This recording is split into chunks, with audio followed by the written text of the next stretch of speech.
Hi everybody, this is the Baseball Head, the amazing, spectacular, terrific, the great one, the People's Champion, your host, welcome back to Baseball Head. Hope you like this video and hit that subscribe button. So the Mets won 6-4 tonight against the Marlins. I'm pointing out a couple things before we get into this video. You're going to have a lot of videos tomorrow. A lot of things that have been happening here with the Mets. And tomorrow we're going to have a very somber video about Omar Minaya and his wife. Then that'll be at 7 o'clock. At 8 o'clock, I'll have a video on this player the Mets DFA'd. And then at 12 o'clock, we'll have a video on the Brewers and the Mets. Then maybe this deal they made the other day with them, with TJ Shook and Tyler J. Maybe this could lead to a bigger deal. And we'll see if I can come up with something before I head off to La La Land. But here we have the Mets back on the winning pace, getting the hell out of Miami. 51-48. The Marlins are a pain in the ass, I'll tell you.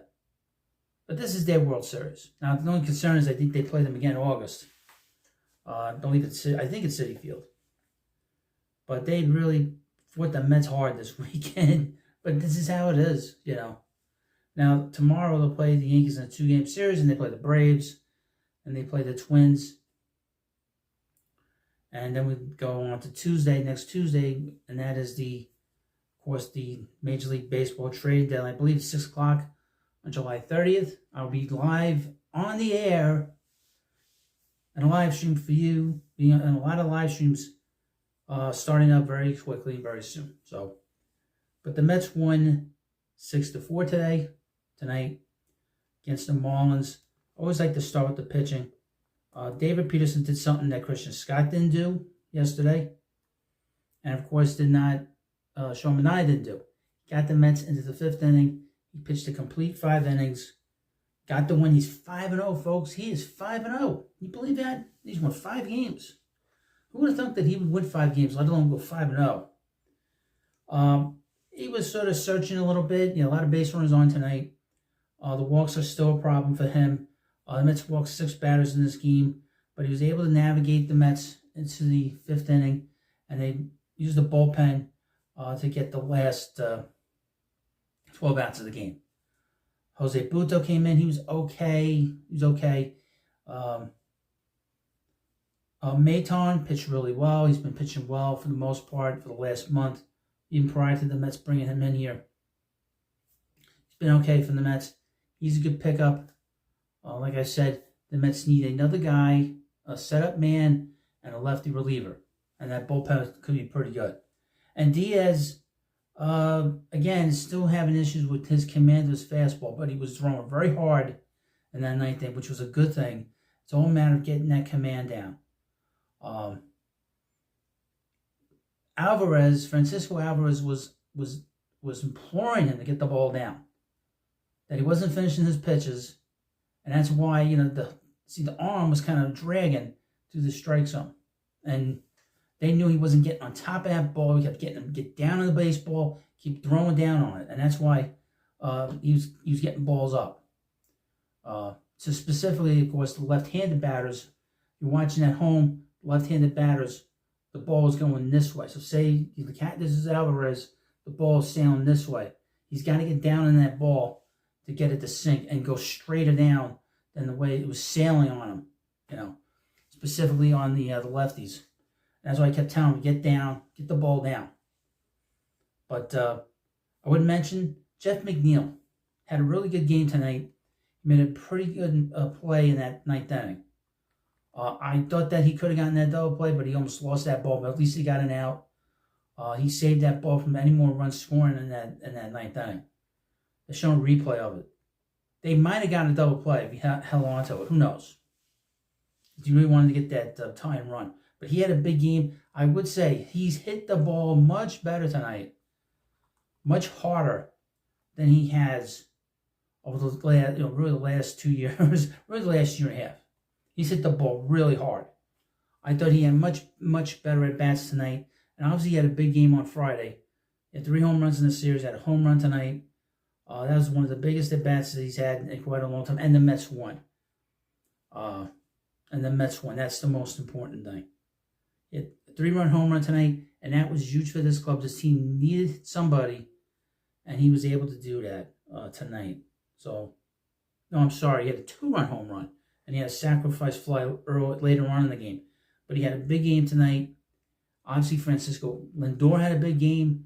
I would say Lindor is putting himself in the sort of talk of the MVP talk. I mean, he's not an all-star. They say he's not an all-star. You know, all the big guys, all the big shots in Major League Baseball, and all the teams say he's not an all-star. But he's certainly playing like an MVP. He's going to get a lot of votes for MVP because since the Mets put him in that leader spot, he's been one of the best players in the game. Right now, his OPS for the season is .799. Anything over 800 is considered to be an above-average superstar player. He's been under 800 since he's been with the Mets, but this year he's right at .799. Exactly. And 800 is considered a superstar in the majors. He's got to get that average up, but he's got a good shot to hit 30-30 again, 30 home runs, 30 steals. He's got an outside chance for 100 RBIs. He's got a legitimate shot, and 400 runs, legitimate shot to win the MVP. That's how well he's played. And now they are like the head of like the Cardinals in percentage points. But second wild card coming into today, the Mets were 4 games behind the Braves in the wild card. So the Mets are creeping up the standings. And considering how bad they were, you know, back in the very beginning of June, 11 games under 500, they have really worked their asses off. And they've been very much a lot of fun to watch. And I think we're all happy about that. Couple of things, couple of notes here. JD Martinez, JD Davis. JD Martinez had 2 hits. That's a good sign. He's been sort of struggling the last few weeks. Peter Alonso went 2 for 4. Francisco Alvarez did not have a great night. Struck out 3 times, and his bats weren't very good. Jose Iglesias got another hit, scored a run, drove in a run. Harrison Bader had a great night in the field. He made a lot of really good plays.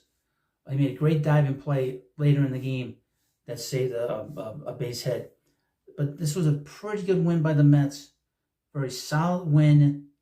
Other than the 9th inning with Diaz, sort of making us all nervous. It was a very good win. And now we move on to the next series, which is the Yankee series. And it's a totally different atmosphere, obviously. And the Mets have played really well in spite of this 2-2 start to the second half. The Yankees, I would mention, they won 9-1 today against the Rays. But they split that series because the Rays beat up on them the last couple of days. But this was a fun series. Can't wait to do the series, talk about the Yankee series. And then the Mets will play, like I said earlier in the video, the scum-sucking Braves and their low-life fans. Hopefully there aren't too many low-life fans at Citi Field. But we'll have some fun at the expense of the Braves and their fans, especially if the Mets play well against them this weekend. And, of course, the Mets will play the Twins, and then we'll go into the trade deadline. Like I said, there's going to be so many videos on here. I don't even know what I'm going to do. Because there's so much going on now with the trade deadline. I'm just going to keep putting videos out as much as I can. And I know you'll like it because you've been watching it and you've been subscribing. So I appreciate that. Like I said, there'll be a video up at 7 o'clock in the morning, 8 o'clock in the morning, 12 o'clock in the morning. I'm going to try to do another video for you for 4 o'clock. And there'll be shorts. I did not do a short today, putting out the lineup. I got busy at work, and I never got around to it. So I apologize for that. I didn't even get a chance to post the lineup. I was kind of like, I wasn't even ready to do it. I couldn't even do it. Too busy. But you know me, I'll get it out if I can get it out. But thank you for watching this video. And of course, please subscribe to Baseball Hut, and I'll see you later.